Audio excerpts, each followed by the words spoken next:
হ্যাঁ, যার কাছে যতটুকু সম্পদ আছে সেই অনুযায়ী হিসাব করে যে দাম হবে তার কর দিতে হবে।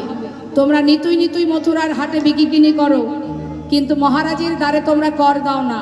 তাই কংস মহারাজ আমাকে দানি হিসাবে এখানে নিযুক্ত করেছে। আমাকে দান দেবে, তারপরে হাটে যাবে। কোথায় যাও হে গোয়ালিনী রাধে,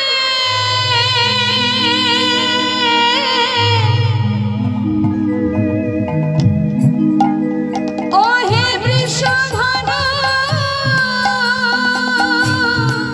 রাজনন্দিনী,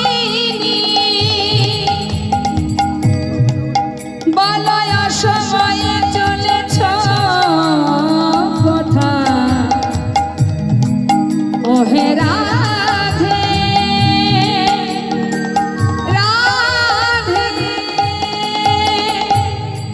বলো কোথায় যাও হে গোয়ালিনী, আর কোথায় তোমার ঘর হে,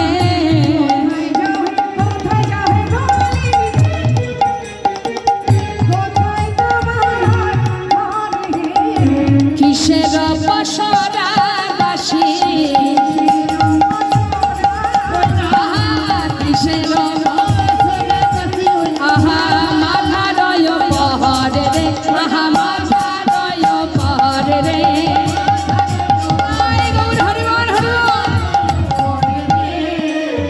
জানো না কে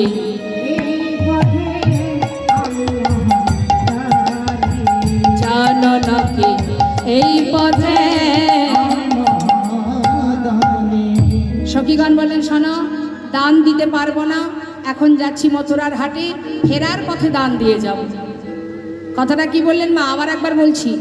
বললেন এখন দান দিতে পারবো না, দান যোগ্য বস্তু নাস্তি, অর্থাৎ ফিরে এসে আসার পথে দান দিয়ে যাব।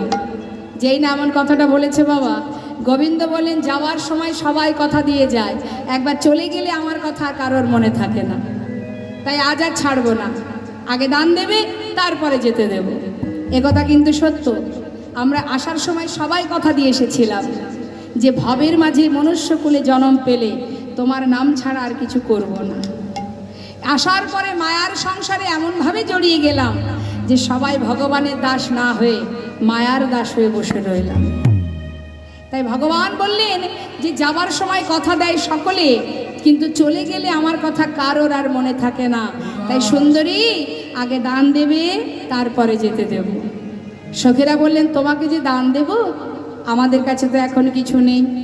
আর তোমাকে যে দানি করেছে, কে করেছে দানি? কে দানি করেছে তোমায়? যার কোনো গুণ নেই। কি মা, গোবিন্দের গুণ আছে নাকি? আছে গুণ? হ্যাঁ কি না বলবেন তো? আছে গুণ, আছে গোবিন্দের?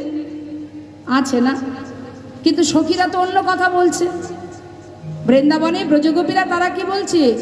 বলছে তোমার তো কোনো গুণ নেই। কংস মহারাজ তোমাকে যে চাকরি দিয়েছে, কর আদায় করা চাকরি, কোন গুণে চাকরিটা দিয়েছে? কি গুণ আছে তোমার? দেখুন মা কি বলছে পদের মধ্যে, কি বলছে? বলো বলো কোন গুণে, বলো বলো কোন গুণে, বলো বলো কোন গুণে বিধি তোমার